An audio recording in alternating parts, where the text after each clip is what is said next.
सबसे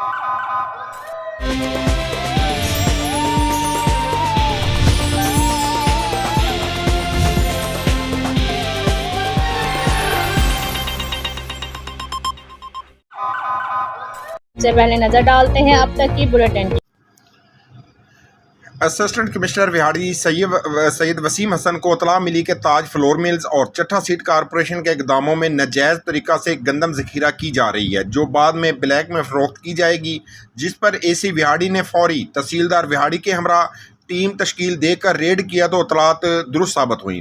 ताज flour mills के गोदाम में ज़ख़ीरा की गई तकरीबन 7000 बोरियाँ, जबकि चट्टा सीड कारपोरेशन के गोदाम से तकरीबन गैर कानूनी ज़ख़ीरा की गई 14000 बोरियाँ गंदम बरामद करके ज़ख़ीरा शुदा गंदम कब्ज़े में सरकार में ले ली गई है। इस मौके पर असिस्टेंट कमिश्नर विहाड़ी सैयद वसीम हसन का कहना था कि डिप्टी कमिश्नर विहाड़ी खिज़र अफजाल चौधरी के ज़ेर निगरानी हुकूमती हिदायत पर अमल दरामद को हर सूरत यकीनी बनाया जाएगा। कोई भी शख्स कानून से बालातर नहीं, ज़ख़ीरा अंदोज़ों के खिलाफ कोई रायत नहीं बरती जाएगी। शहरी भी मुहब्बे वतन शहरी होने का सबूत दें और ज़ख़ीरा अंदोज़ों और नाजायज़ मुनाफाखोरी की निशानदेही करें, फौरी एक्शन लेंगे। उनका कहना था कि ताज फ्लोर मिल्स और चट्टा सीड कारपोरेशन को मुतअद्दिद बार वार्निंग दी गई थी, मगर वो ज़ख़ीरा अंदोज़ी से बाज नहीं है, जिस पर एक्शन लिया गया। गोदाम सील करके गंदम का तमाम स्टॉक कब्जा में ले लिया गया और तमाम गंदम बनी शैल विहाड़ी मुंतकिल की जा रही है। शहरियों ने इस ज़बरदस्त कार्रवाई पर इंतज़ामिया को खराज तहसीन पेश किया।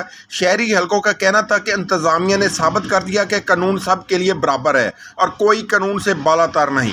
कैमरामैन टीम के साथ मोहम्मद शामून नज़ीर, विहाड़ी। रवि है एतबार रिश्ते भी चमके चम चम चम चम चम चम चम चम चम चम चम लेमन मैक्स लॉन्ग